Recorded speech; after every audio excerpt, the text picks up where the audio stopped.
Hello everyone, আসসালামু আলাইকুম। তো আজকে আপনাদের মাঝে একটা সুন্দর একটা রেসিপি নিয়ে আসলাম। আজকের রেসিপিটা হলো ছানার সন্দেশ। খুবই মজাদার, ঘরে বানানো ছানার সন্দেশ এবং খুবই ইজিলি মানে আমি মনে করছি জিনিসটা অনেক কঠিন হবে, আসলে তা না। এই তো এখানে প্রায় 5 কেজি ছানা, মানে আপনার দুধ নষ্ট হয়ে গেছিলো। আমার আম্মু গ্রাম থেকে দুধ আনছিল প্রায় 10 কেজির মতো, তো আলাদা আলাদা 5 কেজি। তো এখানে 5 কেজি ছানা আর কি নষ্ট হয়ে গেছিলো, আর 5 কেজি ভালোই আসছিলো আল্লাহর রহমতে।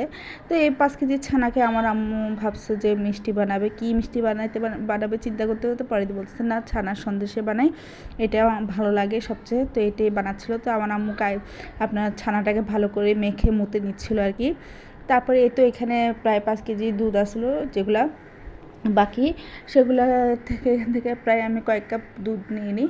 দেখেন দুধগুলো কত ঘন এবং কি লাল হয়েছে জাল দিতে দিতে। আমার আম্মু মানে ইচ্ছে ছিল এই দুধ জাল দিয়ে দিয়ে সর নিবে, তারপর সেগুলো দিয়ে ঘি তৈরি করবে আর কি। তো এই আর কি। তো এখানে পাতিলের মধ্যে আমি কিছু দুধ নিই, দুধটা নিয়ে চুলায় বসাই দিই এবং চুলায় বসাই দিয়ে এটাকে কতক্ষণ জাল দিতে থাকি এবং নাড়তে থাকতে হবে যাতে দুধের মধ্যে সরটা না পড়ে। এই আর কি। তো আমার দুধটা জাল দেওয়া হয়েছে, কতক্ষণ একটু ঘন করে নেওয়া হয়েছে আর কি। তারপরে আমার আম্মু একটু পরিমাণ মতো চিনি দিয়ে, বেশি দেয়নি, অল্প করে চিনি দিছিল।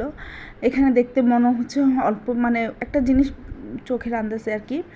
তারপরে তো ছানাটা দিয়ে দেওয়া হয়, এরপরে একটু কনডেন্স মিল্ক দেয়, কারণ কনডেন্স মিল্ক দিলে একটু স্বাদটা একটু ভালো লাগে আর কি। তো ভাববেন না যে আসলে মিষ্টিটা বেশি হয়েছে, আসলে মিষ্টিটা বেশি হয়নি, পরিমাণ মতনই হয়েছে। তো এই তো একটু অনেকক্ষণ জাল দিতে দিতে তারপরে একটু ঘি অ্যাড করা হয়, ঘি দিলে ফ্লেভারটা আরও বেশি সুন্দর হয়, এই জন্য আর কি। তো এই তো ঘি দিয়ে ব্যবহার করে তারপর আরও অনেকক্ষণ জাল দিতে থাকতে হবে, একদম নাড়ানো মানে আগ পর্যন্ত খালি নাড়তে হবে, কারণ নইলে পাতিলের তলায় লেগে পুড়ে যাবে আর কি। তো খেতে আর ভালো লাগবে না, জিনিসটা স্বাদ চলে যাবে। তো এরকম খালি ঘন ঘন নাড়তে থাকতে হবে, ঘন ঘন নাড়তে নাড়তে আপনারা দেখবেন যে আস্তে আস্তে এটা ঘন হয়ে আসে, মানে একদম শক্ত হয়ে আসতে থাকে আর কি। এই তো ভালো মতো নাড়তে থাকতে হবে, অনেকক্ষণ পর্যন্ত নাড়তে নাড়তে একসময় এটা কালারও চেঞ্জ হয়ে যাবে এবং এটা মানে খেতেও মানে আপনার ঘন হয়ে আসবে আর কি। তখন মনে করবে যে জিনিসটা হয়ে আসছে।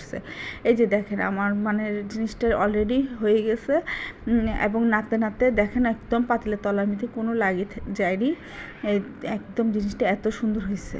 তারপরে ওটা হওয়ার পর তারপর একটা যেটার মধ্যে সেটিং করা হবে সেই পাত্রের মধ্যে ঢেলে নেওয়া হবে আর কি। তো এটা হয়ে গেছে, তো পাত্রের মধ্যে ঢেলে নেওয়া হচ্ছে, নিয়ে এটাকে ঠান্ডা হইতে দেওয়া হবে, ভালো মতো সেটিং করে তারপর ঠান্ডা হইতে দেওয়া হবে এই আর কি। তো এই তো আমার আম্মু জিনিসটাকে সুন্দর করে সেটিং করে নিচ্ছিল।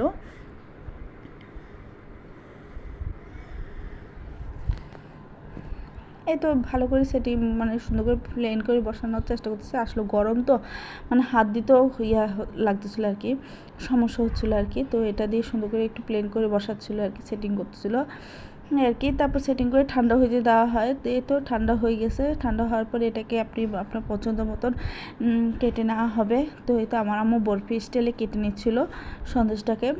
এই তো তারপরে একটু পেস্তা বাদাম দিয়ে একটু গার্নিশিং করে নিচ্ছিলো, দেখতে সুন্দর লাগে এই আর কি। তো আমার আম্মু এটাকে করে নিচ্ছিলো। তবে এই তো আমার ছানার সন্দেশ রেডি, দেখতে খুবই সুন্দর হয়েছে এবং কালারটাও অন্যরকম হয়েছে, একদম লাল, মনে হয় যে গুড়ের সন্দেশ, আসলে তা না। এটা মানে আপনার দুধটা ঝাল দিতে দিতে এরকম কালার হয়ে গেছে, খাঁটি গরুর দুধ তো এই জন্য আর কি। তো মানে এত সুন্দর হয়েছে, খুবই মজা হয়েছে, আপনার দোকানের থেকেও বেশি ভালো হয়েছে এটা। তো আপনারা ঘরে ট্রাই করে দেখবেন। ভিডিওটা এই পর্যন্ত, সবাই ভালো থাকবেন, আল্লাহ হাফেজ।